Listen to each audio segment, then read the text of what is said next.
White से लिखने की कोशिश की है। तो बहुत बहुत शुक्रिया इस थीम के लिए। हम अपने लबों को आजाद करके रखा है, मगर समस्या ये आ रही है कि कोई सुनने वाला नहीं है।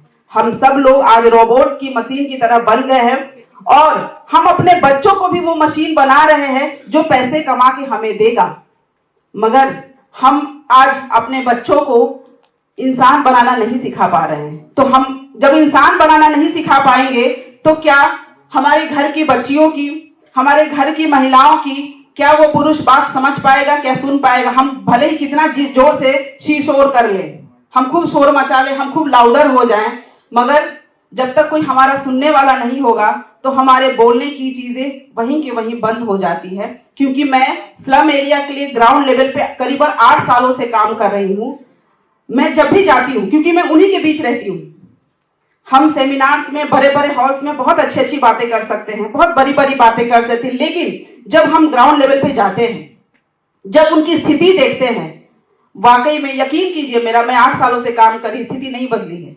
स्थिति आज भी, मैं खड़ा होकर यहाँ बोल सकती हूँ, यहाँ बोल के आ पा रही हूँ, क्योंकि हम खुद को सो कॉल्ड मॉडर्न बोलते हैं, लेकिन जो लोग स्लम में रहते हैं उनकी स्थिति आज भी वही है। उन स्लम एरिया के महिलाओं के बच्चों को लगता है कि मेरा पिताजी जो मेरी माँ को पी के आके मारता है घर में, ये तो उनकी ड्यूटी है। उसको ये लगता ही नहीं है कि ये गलत है।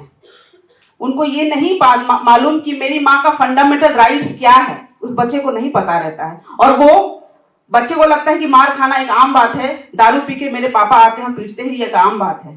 तो जब हम जैसे लोग उनको सेफ और अनसेफ, गुड टच और बैड टच के बारे में बताते हैं तो उन्हें ये समझ में आता है कि ओ, बैड टच भी हो सकता है, सेफ और अनसेफ भी कोई चीज है। कोई हमें गलत तरीके से छुए तो वो हमें अच्छा नहीं लग रहा है तो हम किसी को जाके कह सकते हैं, ये भी उन्हें नहीं पता रहता है। तो हमें समझने की जरूरत है। हमें लग रहा है कि हमें इक्वालिटी मिल गई है, सच में नहीं मिली है। ये एक सबसे बड़ी सच है अगर आप ग्राउंड लेवल पे जाते हैं तो। दूसरी समस्या, हम बिहार की बात करेंगे, भ्रूण हत्या, फीमेल फोर्टिसाइड। ये बहुत कॉमन सी है, रोजमर्रा की जिंदगी में हम सेमिनार्स रखते हैं और स्टेज पे ऐसे ही भाषण होता है और भाषण होने के बाद हम फिर अपने अपने घरों को चले जाते हैं। और भ्रूण हत्या पे जो लोग स्टेज पे आके भाषण देते हैं, स्पीचेस देते हैं, फीमेल फोर्टिसाइड वो भी करते हैं। क्योंकि ये आप सर्वे उठा के देख लीजिए, फीमेल फोर्टिसाइड, भ्रूण हत्या सबसे ज्यादा उस जगह होती है, उस देश में होती है, उस घरों में होती है जो आर्थिक रूप से मजबूत लोग हैं। क्योंकि जो लोग आर्थिक रूप से मजबूत नहीं है, एग्जाम्पल के तौर पे आदिवासी ले लिया जाए, आप सर्वे करके देखिए, आदिवासी महिलाओं की समस्या भ्रूण हत्या नहीं है, उनको पेड़ बचाना है, अपने बच्चियां नहीं बचाना है। तो भ्रूण हत्या की समस्या आर्थिक स्थिति जिनकी मजबूत है उन लोगों की समस्या है। आप समझ सकते हैं, आर्थिक स्थिति मजबूत होने के बावजूद हमें उन तक ये नारा पहुंचाना है कि बेटी को बचाओ। हम बेटी को किससे बचाना चाह रहे हैं? चाइना से, पाकिस्तान से, अमेरिका से नहीं। हम बेटी को किससे बचा रहे हैं? हम बेटी को अपने ही घर के लोगों से बचाने की बात कर रहे हैं। और हम ये भी नारा दे रहे हैं कि बेटी बचाओ, बेटी पढ़ाओ, लेकिन हमें तो पता ही नहीं कि हमें बेटी को बचाना किससे है। जो नारा दे रहे हैं उन्हीं लोगों से बचाना है।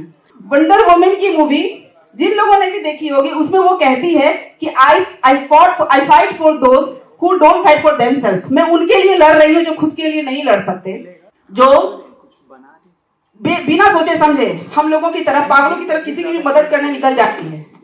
मुझे वंडर वुमन में कई बार मुझे लोग बोलते हैं कि आप वंडर वुमन की तरह लगती है, इसीलिए वंडर वुमन की तरह कहते हैं क्योंकि वंडर वुमन एक ऐसी कैरेक्टर है जो बिना सोचे समझे, अब उसकी मूवी देखिएगा तो उसमें वो हेल्प करने के लिए आगे बढ़ जाती है। उसको नहीं पता कि रिजल्ट क्या होने वाला है, लेकिन वो आगे बढ़ जाती है। तो मैंने वंडर वुमन का नाम क्यों लिया? हम जितनी महिलाएं हैं वो अपने आप में वंडर वुमन है।